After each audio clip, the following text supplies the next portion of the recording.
Okay, welcome. I'm Björn Hasselgren, Senior Fellow here at Timbro in Stockholm. And with us today we have Deirdre McCloskey.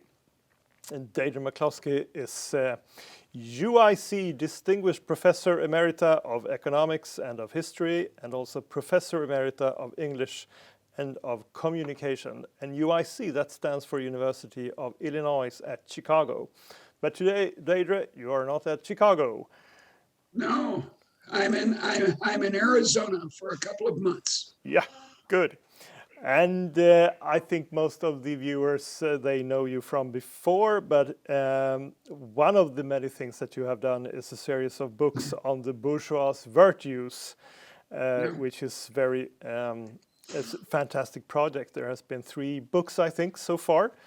On bourgeois virtues, on bourgeois dignity, and then on bourgeois equality. And it's around the value of virtues in a bourgeois liberal society. It's around the value of innovation and not accumulation as the driving force of economic growth. So a warm welcome. It's really nice to have you here. Well, I'm extremely glad to be back in Sweden, if only virtually. My sister and I are planning to do, maybe this summer, the canal trip. Wow. Yep. Good. We're going to do that. And you know, I'm also partly an economic historian. I'm working on Göta Canal right now. So are you really? Yeah. So that would be was great. A very strange project. Yeah, really. As I don't need to tell you, extremely illiberal. Yes, indeed. I agree. We can have a separate seminar on that. Okay, today we are going to talk about our latest book in the Classics series from Timbro. On Fredrika Bremer, one of the most famous novelists and debaters, liberal debaters in 19th century Sweden. Just a few words on Fredrika Bremer. She was born in Finland in 1801, as many of the prominent liberal forerunners in the 19th century in Sweden. The Finnish background seems to have been a good background. She lived most of her life in Sweden, in Stockholm. She died in 1865 at Årsta Castle, south of Stockholm. And you can say from the late 1820s, she was one of the leading novelists in Sweden. Her themes were the home, the situation in the families, bourgeois families, and specifically women's situation. Was an interest of hers. In the beginning, it was perhaps more general novels, but she developed, especially during the 1840s, 1850s, into a more prominent liberal debater. She was a close friend of, for example, Erik Gustaf Geijer, a guy that I have been working on primarily. Geijer was the leading liberal in Sweden at the time, you could say. And among many things, they shared an interest in Tocqueville and his books. And you can say that one of Fredrika Bremer's books later on, that is included in this partly in this volume, was a trip to the US, and perhaps that was in the footsteps of Tocqueville in some way. Bremer traveled widely in Sweden, in the Nordic countries, in the UK, the US, Europe widely, and the Middle East, and wrote a number of books on that. She was widely translated into many languages. She was really a commercial writer. She worked in the commercial book market. She sold her texts, and she had to sell her texts.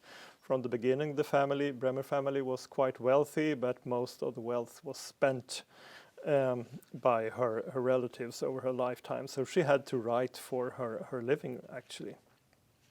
She was very much involved in the debate around the regulations on women's independence, the majority regulations, and these shifted drastically in Sweden during the 19th century.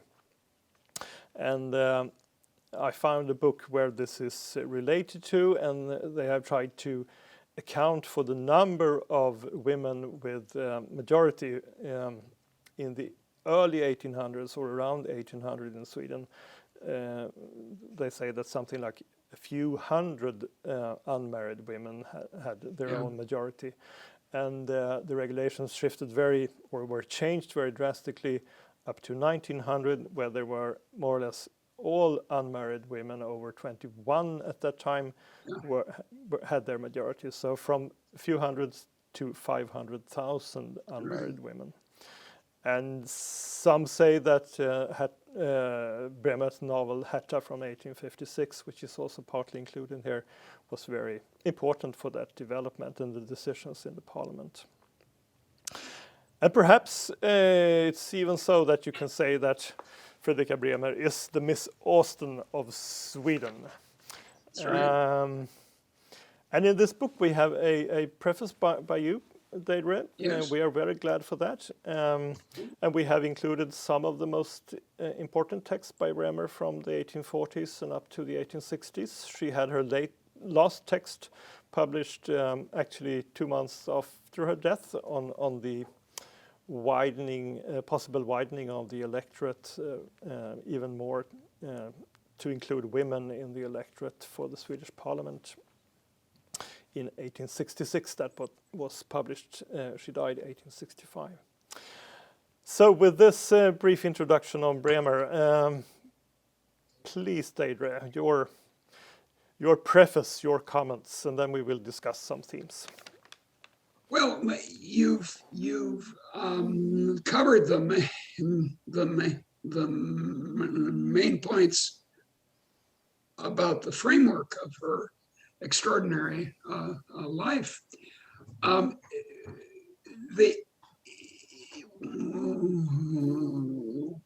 One can ask of her, as of other feminist authors and political figures in the 19th century, why it happened in the 19th century. That is, why wasn't this particular emancipation something that happened much earlier or much later? And I think the answer is not, as is often argued, the Enlightenment. The Enlightenment was an elite preoccupation, often authoritarian.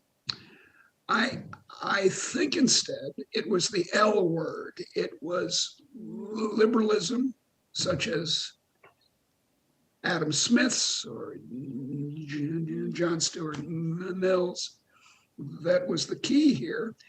And the key event, how should I say, the true beginning of a free society in England and the United States was the abolition of slavery, in which in both countries, the female side was strongly represented. Protestant women in the United States, especially in the United States, were extremely prominent in abolition. And then, of course, the analogy is obvious, that we who have worked so hard against slavery should be freed. So she was surely a liberal of this character. Understanding that word to mean, as in Latin, a non-slave. That's what it only means at Rome. And it's the conception of a society without any subordination, without subordination to your husband, to your owner, or indeed, and here's, I think, the important point for thinking about Sweden itself, or subordination to the parliament or the bureaucracy. She traveled, as you pointed out, in the style of Tocqueville, to the United States for two full years. And she traveled a good deal. This is before the Civil War in the South. And her views on slavery were liberal, but not radically so. She was, you might say, how can I express this, a conservative liberal. She valued home life, and and she inspired and indeed spoke of the analogy of home life to the life of the nation as a whole. And so we have this conservative liberal, the founding voice of Swedish feminism, and who poses the question whether Sweden is still a liberal country now. She raises the question, I think, of what is liberal and indeed what is illiberal about the modern Swedish state. So I knew nothing about her before this assignment, but I was inspired by her, and I wish I could read Swedish. Yeah. Luckily, a huge part of her texts are translated to English, so I was able to send you a number of these texts.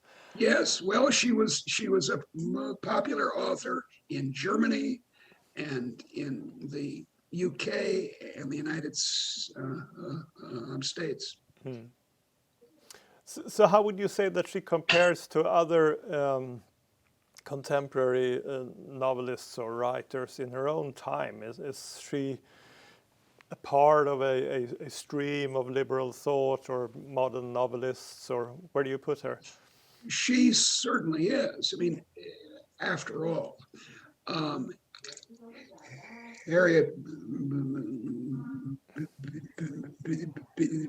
Beecher Stowe in 1852 wrote Uncle Tom's Cabin, and she's of the sort of a common 19th century pattern. Georges Sand in France, George Eliot in England were important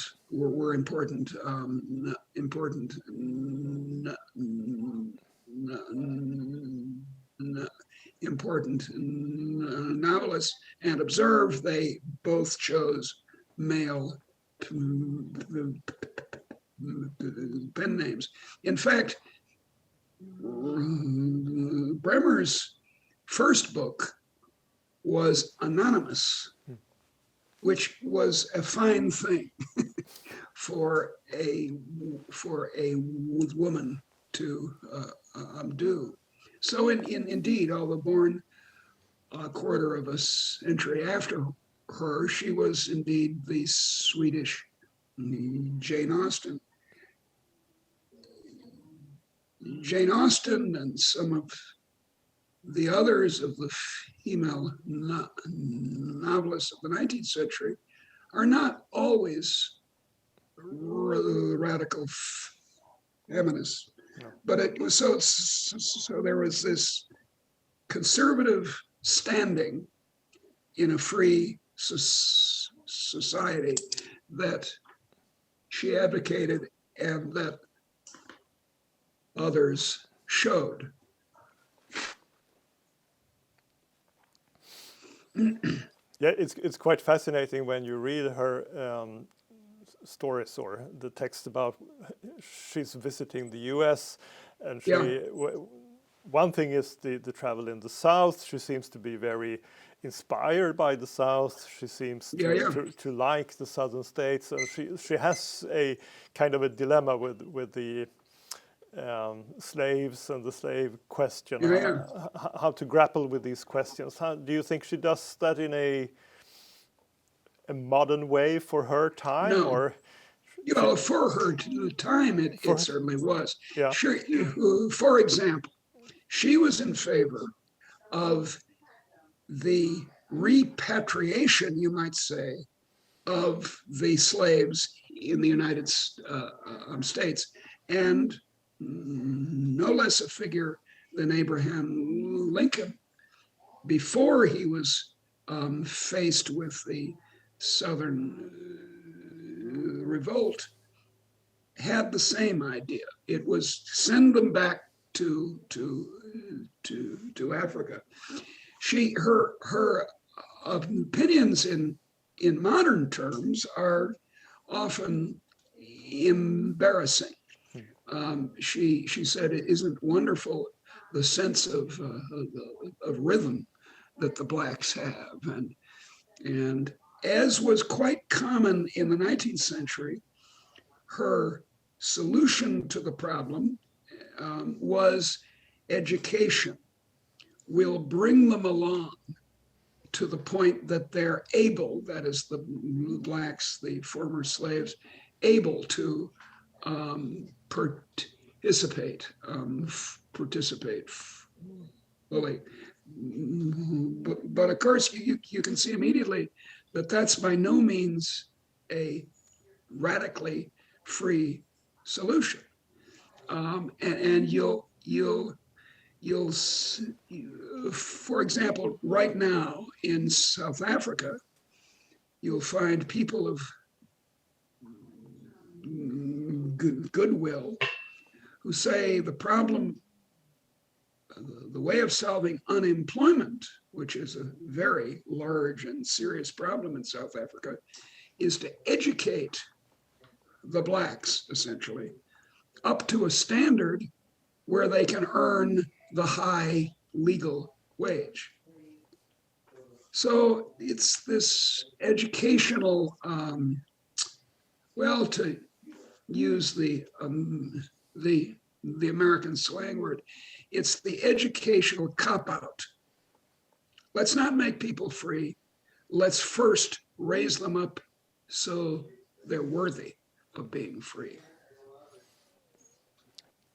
But isn't that quite similar to how the discussion around women's rights were also driven? You Absolutely. often said that you had to educate the women in order to them to take on their full new role. Yes, and of course the advantage that the advantage that the Protestant countries had, Sweden and in large part the United States, and especially Calvinist Scotland and Britain, is that girls were taught to read, whereas commonly in Catholic countries that was not so. And so it's through Protestantism that female education takes place, and it becomes embarrassing to some degree when there are all these famous female writers who are clearly educated, that they're not, well, that, for example, if they marry, which was true in Sweden as in England, they get absorbed entirely, economically speaking, and in all kinds of other ways, into the personality of their husband. And of course, the argument against granting votes was right to the end in both the United States and Britain, and I imagine in Sweden, that, oh no, the husband represents his wife. So it's unnecessary that she have a vote. Yeah, that's true. Another thing that strikes you when you read her text today is that she was very much into the religious question, more or less. What role Indeed. should religion play in a liberal society and in a more free society? And it seems that when she visited the US, she seems to really thrive in all of these different parishes and sermons that she attends. Absolutely. Well, it's an old point that Adam Smith made, which is that what's unusual about the United States is the disestablishment of religion. Instead of as in Sweden or in England and in Scotland, the church being the state church by the early 19th century, although it didn't happen at once everywhere, in every state of the United States, finally, there was no state church. And the consequence, Adam Smith had argued in 1776, was that there was an analogy to economic competition among churches.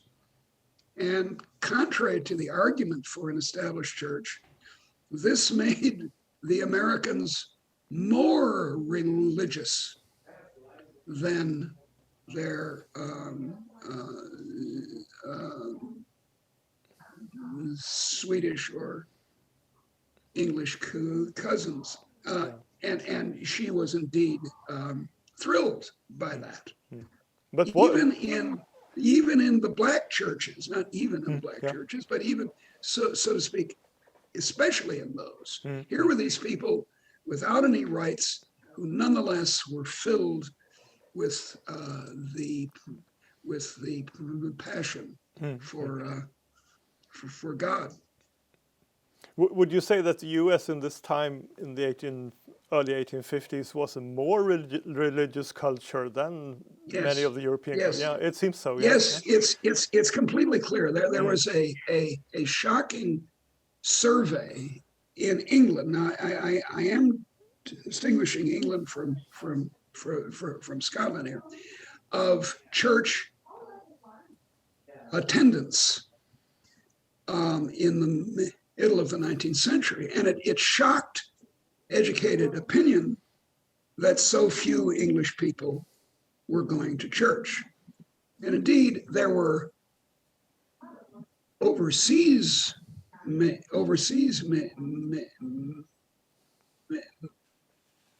missionaries in Africa and Asia, but there were also in England domestic missionaries to the mass of unchurched ordinary folk, especially in Manchester and London and so forth. Whereas everyone went to church in the United States. Because that strikes you today when you read these texts. Still true. Yeah. It's still true. Yeah. I mean, I go to church, and the average academic in Sweden, well, I've been in Swedish churches, and they're empty. it's beautiful buildings, but there are no one Very there. nice buildings, big organs. You can play Bach all you want, but then that's true in Holland, where I've spent a lot of time, and it's true even in Italy.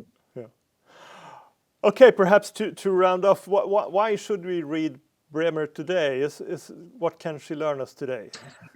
Well, I think, as I argued, that she poses the question of what exactly a free society is, and in particular, this famous word in Sweden of 1928, the national home as the model of Swedish politics. She raises the question. She was very much in favor of this idea, and the question is that how Sweden should still be? And there are problems with the national home. There's the problem that Mama and Papa run the house, as should be the case. But do we want people to be treated like children in a modern society? And that's what's raised by her. She's a wonderfully admirable, energetic person. I think very highly of her, having become acquainted with her.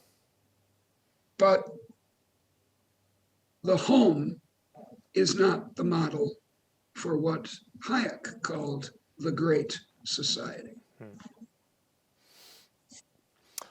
Okay, thank you very much. It was very nice to talk to you about Fredrika Bremer, and hopefully we can bring her to a wider audience by this as well. So thanks for this, and we hope to come back, perhaps to Göta Kanal this summer then. Yes, that's right. Well, I'll surely stop by your office if you want. And we're not sure when we'll do it, but we think we might. How is the COVID situation in Sweden these days? Right now, quite troublesome, but I hope it will be better in the summer. I'm sure. Well, okay. I will pray to my Anglican God that that's the case. Okay, dear. And Bremer will pray with you. Well, she will pray. Okay, thank you. Thank you. Okay, my dear. Bye-bye.